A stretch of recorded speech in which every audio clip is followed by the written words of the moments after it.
You sit down, you exhale, and before you've said a single word, a paw lands on your hand. Not a scratch, not a push, just a quiet, deliberate weight, like it was placed there on purpose. Because it was. Most people see this and think he wants something. A walk, a snack, a belly rub, and sometimes that's true. But here's the problem. If you pay attention to the timing, the stillness, the way your dog doesn't pull away, this doesn't behave like a request at all. Most people assume it's just attention seeking. But behavioral neuroscience tells a completely different story. That paw isn't asking, it's communicating. And what it's actually saying is something most dog owners have completely missed. So what is really happening in that moment? If your dog has ever done this to you, comment 1 below and stay until the end. Because what science reveals about this tiny gesture might completely change how you see your dog. Let's start with what looks obvious. From a behavioral standpoint, this is something called manding, a learned action. At some point, probably when your dog was still a puppy, they placed a paw on you, and you responded. You looked at them. You touched them back. You spoke. That moment reinforced the behavior, so they repeated it. And yes, this part is real, but it's only the surface, because there's a second layer underneath that most people completely miss. Long before your dog ever learned how to ask you for anything, they learned how to survive. Puppies instinctively press and knead against their mother's body to stimulate milk flow. That motion, pawing, pressing, staying close, is one of the earliest patterns associated with warmth, safety, and relief. That motor pattern doesn't disappear, it evolves. And then there's a third layer, quieter but far more important. Norwegian canine ethologist Turid Rugaas identified paw lifting as part of a group of signals dogs use to communicate calm intent. A soft, low paw, held in place, isn't a demand. In the grammar of canine behavior, it's closer to a whisper. Not, give me something, but I'm here. But here's where it gets really interesting, because when researchers stopped looking at what dogs get from this behavior and started looking at what they do in emotional situations, the pattern changed completely. In 2012, a team at Goldsmiths, University of London ran a simple experiment. Dogs were placed in a room with 2 people. One was their owner, the other a complete stranger. One of them would suddenly start crying. Now think about what you'd expect. Most people assume the dog would go straight to their owner, their person, their safe place. But that's not what happened. The dogs consistently approached whoever was crying, owner or stranger. And they didn't approach with excitement or curiosity. Their body language shifted. Slower movements, lower posture, gentle contact. They nudged, they leaned in, they stayed. Not to seek comfort, but to offer it. That changes everything, because it means your dog isn't just reacting to you. They're reading you, responding to your emotional state in real time. And suddenly that paw on your hand doesn't look like a request anymore. It looks like a response. So what's actually happening inside the brain when that paw makes contact? This is where neuroscience steps in. Researchers studying touch across mammals have identified a specific type of nerve fiber called C-tactile afferents. These fibers don't respond to pressure the way normal touch receptors do. They don't tell you where you're being touched or how strong it is. They respond to one thing: slow, gentle, sustained contact. Exactly like a paw, resting on your skin.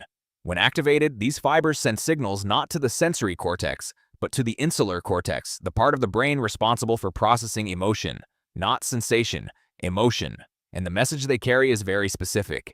It's what scientists now describe as a safety signal, a neurological cue that tells the brain's alarm system, the amygdala, to stand down.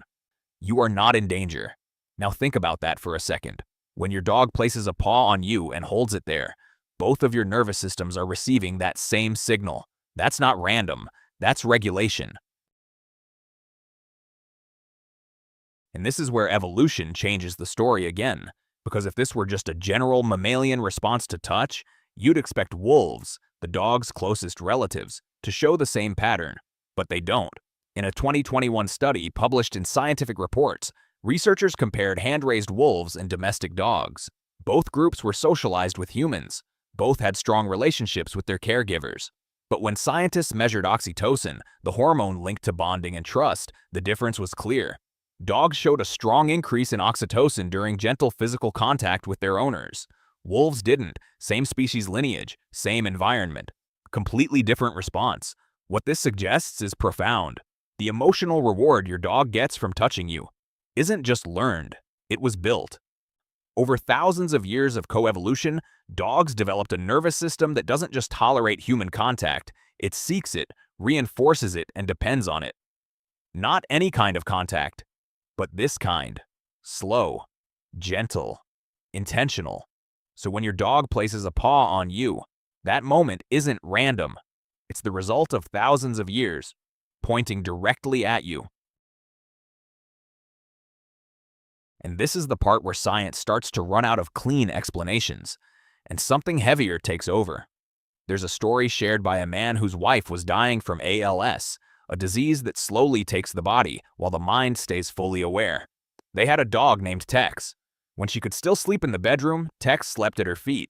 When she was moved to a hospital bed in the living room, Tex moved too. He barely fit, but he stayed there every night for 6 months. Then came the final days. When she was placed in hospice, Tex was brought in to visit. He didn't run. He didn't bark. He simply climbed onto the bed and placed both paws on her hand and held them there. That night, something changed. Tex didn't sleep beside her. He lay on the floor instead. By morning, he was gone. He had pulled her robe over himself and passed in the night. She followed the next day. You can call that coincidence, or instinct, or something we don't fully understand yet. But a paw, placed gently, at the exact right moment, that's not behavior. That's something deeper. So the next time your dog places a paw on you, and just leaves it there, pause for a second.